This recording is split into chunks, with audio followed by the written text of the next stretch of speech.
This is Andrew Marty. Welcome to the SACS Accreditation Program, the online version of the accreditation program. And this is the introductory video. And what I'm going to do is give you a brief outline of the program and a brief outline of the modules that we deal with in the program. The program is supported by online materials which can be downloaded, and they can be downloaded either module by module if you're interested in a particular topic, or they can be downloaded as an integrated workbook that you can use to work through the program sequentially. Now, why did we put the program together? For a number of reasons, and these are the reasons that clients give us as to why they want such a program. Reason number one is that we want to explain to you a little bit about where these various measurement instruments come from, the logic behind them. We're not going to get overly technical there, but we think it is important to understand some of this stuff. We're also going to give you lots of examples of interpretation. So after we've explained the instruments, how do you interpret them?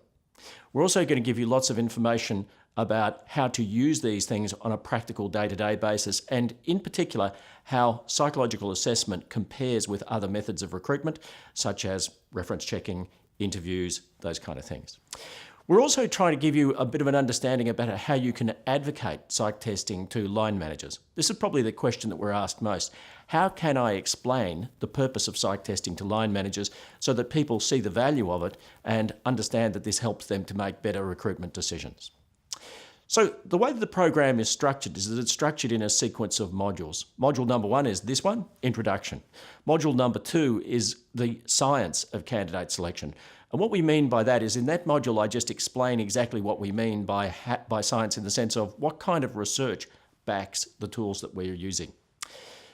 Module 3 is about nature and nurture, and we're going to explain in Module 3 that there are some things that are very heavily genetically determined in people's makeup and some things that are totally acquired. It's really useful to know which is which.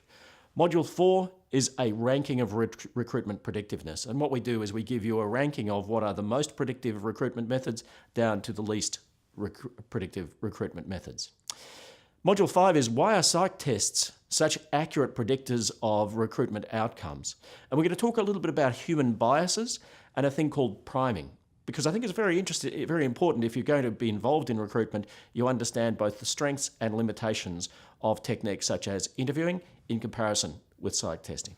Module 6 is all about cognitive ability, and cognitive ability has been shown to be an excellent predictor of success and failure at work, and we're going to explain to you what cognitive ability is and how to interpret it. Module 7, personality. Personality is a big topic. We're going to give you a couple of different models of personality so that you understand contemporary models of personality, but once more, how to interpret it. Module 8 is about values, and we're going to give you an understanding of where values assessment comes from, but also how to use values assessment. There are certain things that values assessment is incredibly useful for, and other things that it doesn't do so well. So we want to send you away with a really clear idea of how to use that. Module 9 is about counterproductive work behaviours. Counterproductive work behaviours are where people do bad things either to their organisation or their colleagues, and we'll explain to you how you can predict counterproductive work behaviours using psychological assessment. Module 10 is about predicting occupational health and safety. Interesting topic. You can predict how safely people are likely to act at work if you know their psychological makeup. And what we're going to do is give you an understanding of exactly how that works. Number 11, Module 11 is about measuring emotional intelligence. Emotional intelligence is a topic that some people are very passionate about. We're going to explain to you the latest research on emotional intelligence, but also to show you how you can predict emotional intelligence using the SACS psychological measurement tools. Module 12 is about predicting engagement. Now, this is an interesting concept because what we've discovered is that the levels of engagement of staff, how positive, enthusiastic, dedicated they are, can be predicted with a fair degree of accuracy before you even hire them. And so we'll show you what that research is and show you how to interpret engagement forecasts from the instruments that we're going to show you. Module 13 is a concept called high-performance modelling. Now, high-performance modelling is really based on the idea that you can gather together a group of your highest performing employees and find out what the characteristics are that they share, and then use those characteristics to recruit in future. And that's an incredibly powerful way of optimizing your recruitment methods. Module 14 is about bringing it all together, and what we're going to do is we're going to give you a range of interpretations. In other words, I'll show you some psych outcomes, real-life psych outcomes. We don't make this stuff up, we just anonymise them. We're going to give you some psych tests to interpret, and then what I'm going to do is to coach you through that interpretation so that you understand more about what these profiles mean. Module 15 is about a specialist tool called the Short Psychological Risk Assessment.